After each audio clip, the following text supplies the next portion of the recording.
Hello guys, welcome to my channel. Aku Geva Jasmine. Di video kali ini aku akan membahas tentang EQ. Banyak orang yang hanya terpaku dengan kecerdasan intelektual atau sering juga disebut dengan IQ. Padahal masih banyak kecerdasan-kecerdasan lainnya yang juga tak kalah penting loh. Salah satunya adalah kecerdasan emosional atau emotional quotient atau yang sering disingkat dengan EQ. Kecerdasan emosional ini ternyata juga tak kalah penting loh dari kecerdasan-kecerdasan lainnya. Kecerdasan emosional ini tuh ngajarin kita gimana sih caranya ngontrol emosi kita pas kita lagi marah, cara ngertiin perasaan orang lain, dan peduli dengan diri sendiri. Emang sepenting apa sih kecerdasan emosional itu? Dan kenapa kecerdasan emosional itu penting di kehidupan kita? Mau tahu selengkapnya? Yuk simak videonya sampai habis.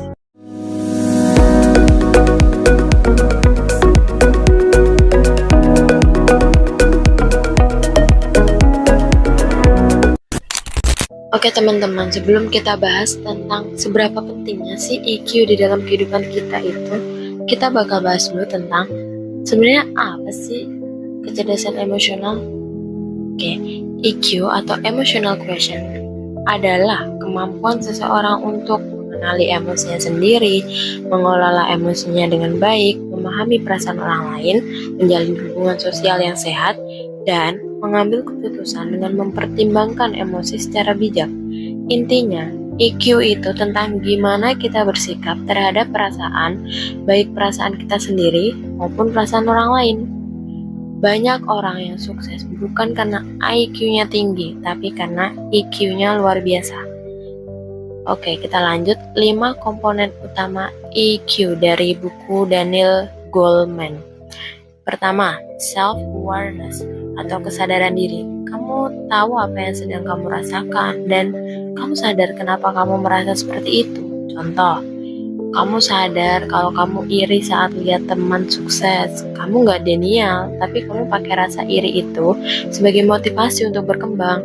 Jadi kamu gak nyampingin rasa iri itu. Sebenarnya kamu emang punya rasa iri itu, tapi kamu gak sosokan gak punya gitu. Kedua, self-regulation atau mengatur diri sendiri. Kamu bisa mengontrol impuls, emosi negatif, dan tetap tenang saat stres. Contoh, kamu dimarahin bos, tapi kamu gak langsung balas marah. Kamu tarik nafas yang panjang, tenangin diri, dan baru bicara dengan kepala dingin.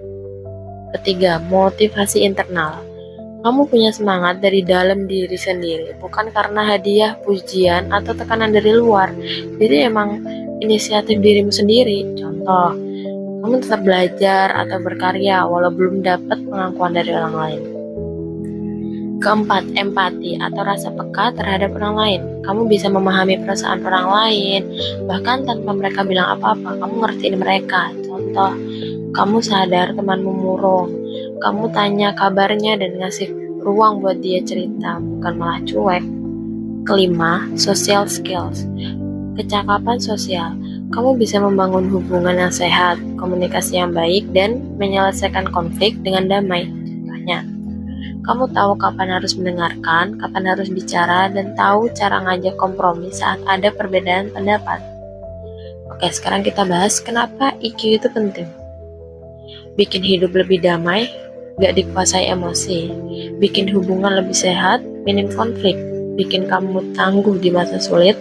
Di dunia kerja kamu lebih dipercaya dan disukai, apalagi sama atasan. Dalam hubungan, kamu lebih pengertian dan dewasa. Bahkan menurut penelitian Harvard, 85% faktor kesuksesan seseorang ditentukan oleh EQ, bukan IQ. EQ dalam kehidupan nyata. Contoh, teman kamu cuek, tapi kamu gak langsung baper karena kamu sadar bisa jadi dia lagi capek. Itu lagi sedih, tapi kamu gak ngelampiasin ke orang lain. Kamu gagal dalam berlomba, tapi kamu tetap semangat dan belajar dari pengalaman. Oke, sekian dulu dari aku.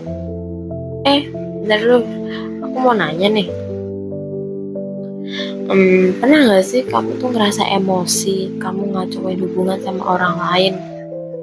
Atau malah kamu pernah ketemu orang yang bikin adem cuma karena cara dia nanggepin masalah? Kalau iya, konten selanjutnya kamu harus banget nonton deh. karena aku bakal bahas ciri-ciri orang yang punya IQ tinggi dan kamu bisa cek kamu termasuk apa enggak. Stay tune ya.